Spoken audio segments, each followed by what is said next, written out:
I still remember that Thursday evening as if it happened yesterday. I had just returned from work, drained from another grueling day at the office. The moment I stepped into our apartment, something felt wrong. Emily, my wife of 8 years, sat on the couch, staring at the floor with that strange mixture of anxiety and anticipation I had only seen a few times before. She asked me to sit, and I immediately knew this wouldn't be a simple conversation. "Mark, we need to talk," she began, her voice trembling slightly. There it was, the prelude to a conversation that could shatter any ordinary evening. I nodded slowly, forcing calm. "Okay, I'm listening," I said, though unease twisted in my stomach. Emily took a deep breath and looked me in the eyes. "I need closure," she said, her words tinged with guilt. "With David, my ex?" My mind froze. After everything, I felt betrayal like a sharp sting cutting through me. I carefully asked, "Let me get this straight. You're married to me. We built a life together, and now you need closure with someone from your past." She nodded, a small apologetic smile forming. "It's not about you, Mark. I love you, but I feel like I need to resolve unfinished things with him before we can truly move forward." I couldn't believe it. The audacity. After trusting her, giving everything to this marriage, she casually tossed this request as if it were reasonable. My mind raced, anger bubbling, yet I remained still, listening. She recounted old memories, long lunches, intimate conversations, moments she called unfinished. The more she spoke, the clearer it became. She wasn't asking permission. She was asserting intent, testing my limits. I knew then that this wasn't just about closure, it was a test, and I decided quietly I wouldn't play the role she expected.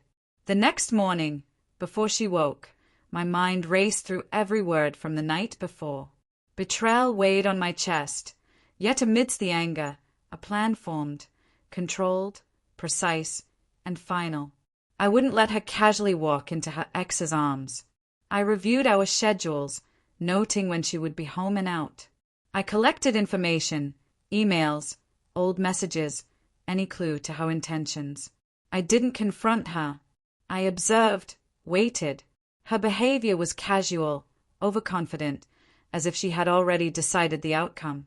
By midweek, I had everything. I found the emails with David, her weekend plans, the subtle ways she checked in under the guise of friendship. She believed I was oblivious. The audacity fueled my determination. That evening, when she casually mentioned the weekend she'd planned with David, I masked my expression and asked neutral, probing questions. Every answer was ammunition. Every detail, a piece of the puzzle I was assembling. She underestimated me, thinking her desire for closure gave her leverage. But I had a different power, control over the narrative, over timing. By Friday, my plan was mapped out.